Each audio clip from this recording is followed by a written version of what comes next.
Keith Blanks on Georgia Street to talk to him about the energy saving upgrade to his home, which had two things. It had solar panels, thermal panels, yeah, and a new boiler. Yeah, what temperature is the panel at the moment?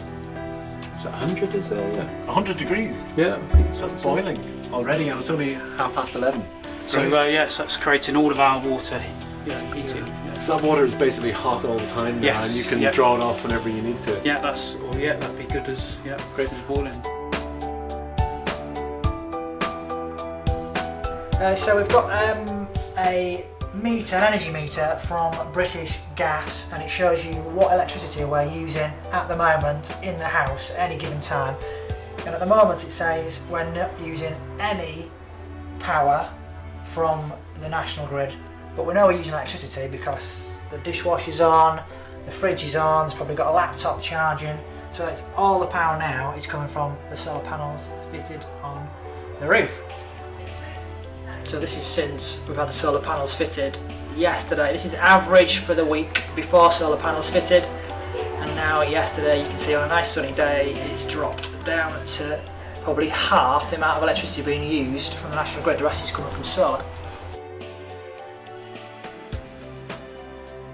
So this house is having external insulation fitted. Can you tell us why it's worth putting external insulation on a house? Presently in the current market, there's lots of buildings in the sort of solid wall insulation properties, this kind of typical building we've got here, that what we call underperforming, either they're hard to treat properties, and the government has a current retrofit program going on. So there's various things like the Green Deal and Eco, which is energy company obligation funding around at the moment to look at properties like this. So the real benefit behind all that is one to set up a mechanism that improves or helps try and treat properties like this where the funding is not always available for this kind of thing. But in terms of actual insulation products, what we intend to do is put a sort of a wood fibre wrap envelope on the actual building itself. So we pretend like a tea cosy type scenario, if you imagine that, if you will. So we're going to wrap the actual building, and this will hopefully reduce the energy saving, reduce the energy bills of the actual property, and we can monitor that. With also being natural wood fibre is good for the environment. It's carbon reduction lockup and that kind of thing, embodied energy. Base coat. The render system goes on for the flexibility of the render, and then our top coat goes straight onto that. How will it affect things like onto the features? Well, we've got to work around that. This is where the complexity comes in. It's a lot what we call enabling works. You've got things like downpipes, and you've got various other guttering detailing, chimneys, flashing details on windowsills and that kind of thing, and that's all got to be worked out.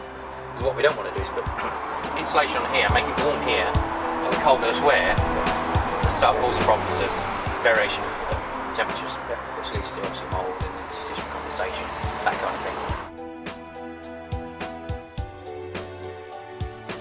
As part of the scheme, we've had our boiler replaced with a new energy efficient one.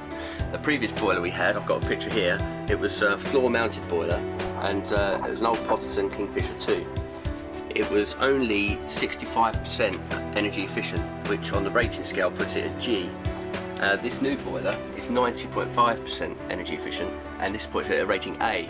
So we're hoping that this is going to give us a real saving on our gas bill. Up in the loft space we've got the inverter for the solar PV, which is tucked nicely out of the way. It's for the 4 kilowatt system on the roof. This is the meter telling us how many hours. It's gone up again. Keeps climbing. Going nicely today in the sun.